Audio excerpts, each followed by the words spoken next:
जय श्रीमन नारायण। ए पर जे टिप्पणी हम करे जा रहल बा रामा अनुजदास श्रीमान गट्टू वेणुगोपाल स्वामी जी के द्वारा दिहल गयल बा। अध्याय 9 राजविद्या राजगुहम योग श्लोक 16। अहम क्रतुः अहम यज्ञः स्वधाहम अहम औषधम मंत्रोहम अहमेव आज्यम अहम अग्निः अहम हुतम। ओम। गीताचार्य श्री कृष्ण परमात्मा अर्जुन समेत हमनी सबके राज विद्या राजगुहम योग सिखा रहल बानी। परमात्मा कहत बाड़न की अर्जुन हम तोहार के बतावनी की महात्मा लोग हमरा के हर रूप में पूजा करेला और ज्ञान के यज्ञ करेला। अब हम कुछ ऐसन रूप बतावत बानी जौना के माध्यम से महात्मा लोग हमरा के पूजा करेला। अर्जुन हम कृत आ वैदिक कृत्य हई, हम यज्ञ हई, हम पैतृक देवता लोग के चढ़ावल वाला प्रसाद हई, हम यज्ञ में चढ़ावल जड़ी बूटी हई, हम जपित मंत्र हई, हम यज्ञ में प्रयुक्त होए वाला घी हई, हम अग्नि है, हम बलिदान की क्रिया हई। ई तरह से महात्मा लोग हमरा के सब तरह से हर रूप में सब काम में हमरा के पूजत बा। यही उपासना आ ज्ञान यज्ञ बा जौन कुछ महात्मा लोग करेला। यही तरह श्री कृष्ण परमात्मा हमनी के समझावत बानी की हमनी के कितना रूप में उनकर पूजा कर सकनी जा, कितना रूप में उनकर उपस्थित के महसूस कर सकनी जा, कितना कार्यन में हमनी के उनकर उपस्थित के महसूस कर सकनी जा। आई हमनी के श्री कृष्ण परमात्मा के शिक्षा के समझी जा और जब भी श्री कृष्ण परमात्मा के बतावल बातन के सामना करे के पड़े ता ओह में श्री कृष्ण परमात्मा के उपस्थित के अनुभव करी जा।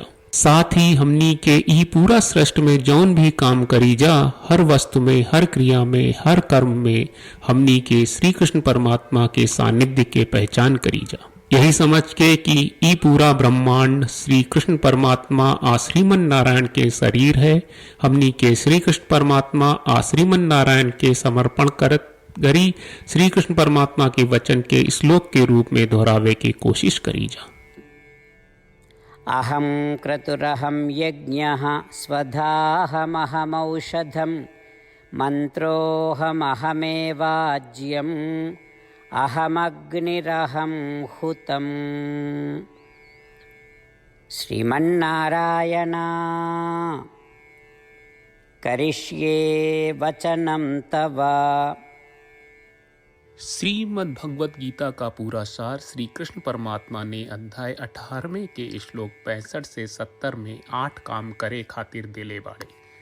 श्री कृष्ण कहले हम ओ लोगन से प्रेम करनी जो लोग इन 8 बातन के मान तारे। हम ओ भक्तन के हर तरह से रक्षा करब।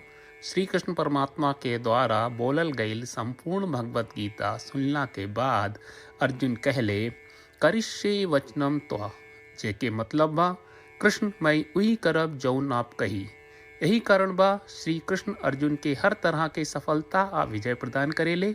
आई परमात्मा के आपन व्रत देई कि हमनी के ये 8 गौ कर्म के पालन करी जा।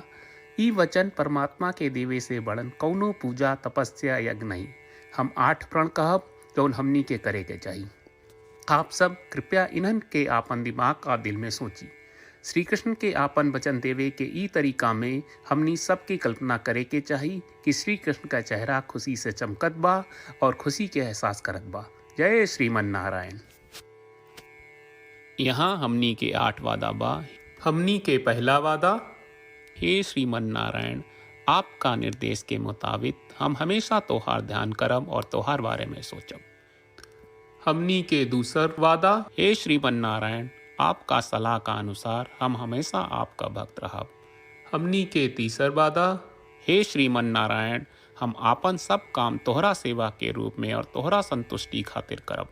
हमनी के चौथा वादा, हे श्रीमन नारायण जैस की आप माने के कहले रहलू, हमरा बहुत विश्वास बा कि हम आपके होई और हम हमेशा आपन दोनों हाथ जोड़ के आपके नमस्कार करब और आपकी पूजा करब। हमनी के पांचवा वादा। हे श्रीमन नारायण, हमरा के तोरा बात माम एकम शरणम ब्रज 1866 याद कहले, जहाँ आप हमरा के आपन का अर्पित करे का कहा। श्रीमन नारायण, मैं हमेशा तोहरे शरण में रहब। हमनी के छठवां वादा। हे श्रीमन नारायण, हमरा के तोहरा बात माँ सुचहा 1866 याद कहले कि आप हमनी के शोक ना करे का आश्वासन दे रहे बड़े, हम अब और शोक ना करब। हमनी के सातवां वादा। हे श्रीमन नारायण, आपने हमरा खातिर श्रीमद् भगवत गीता के वितरण करके हम सबके कृपा कहले और आशीर्वाद दहले बा। हम वादा करत बानी कि रोजाना कम से कम एक श्लोक पढ़ब या सुनब। हमनी के आठवां वादा। हे श्रीमन नारायण, आप गीता के पूरा मानवता तक ले गयलू। हम गीता में आपके दिव्य वचन के उन भक्तन तक पहुँचावे के प्रयास करब जे गीता से अपरिचित बा।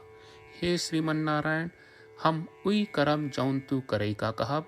हम ऐसन व्यवहार करब जैसन आप चाहत बानी और हम खाली आपका खातिर काम करब। श्रीमन नारायण के रोज आपन वचन देहल कि हम ओइस करब जैस आप कहत बानी, ई अपने आप में बड़न पूजा बा। श्रीमन नारायण, करशे वचनम त्वा। श्रीमन नारायण, हम तोरे निर्देश के मुताबिक काम करब। सर्वम श्री कृष्ण अर्पणम अस्तु। जय श्रीमन नारायण। अहं क्रतुः अहं यज्ञः स्वधाहम् अहम् औषधम् मन्त्रोऽहम् अहमेव आज्यम् अहम् अग्निः अहम् हुतम्। ॐ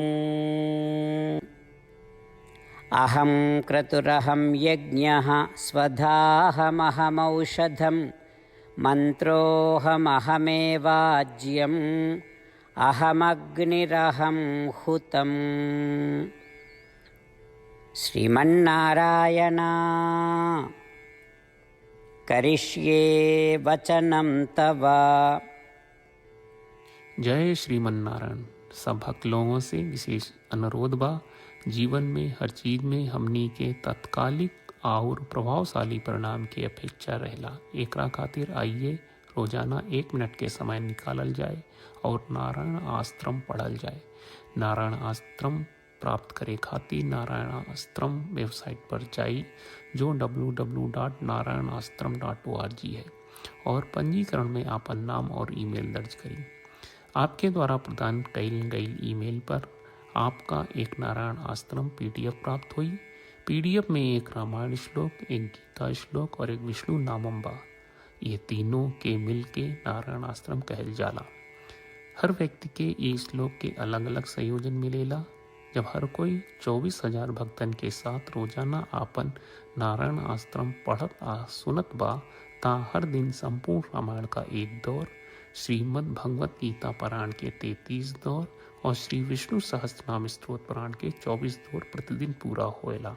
ई एक बहुत ही उल्लेखनीय और विलक्षण परिणाम बा, जौन हर एक दिन ऐसकरे से निकलेला। ई कारण बा कि आप और आपके परिवार के सदस्य तुरते जाके आपन नारायण आश्रम प्राप्त करी। जय श्रीमन नारायण।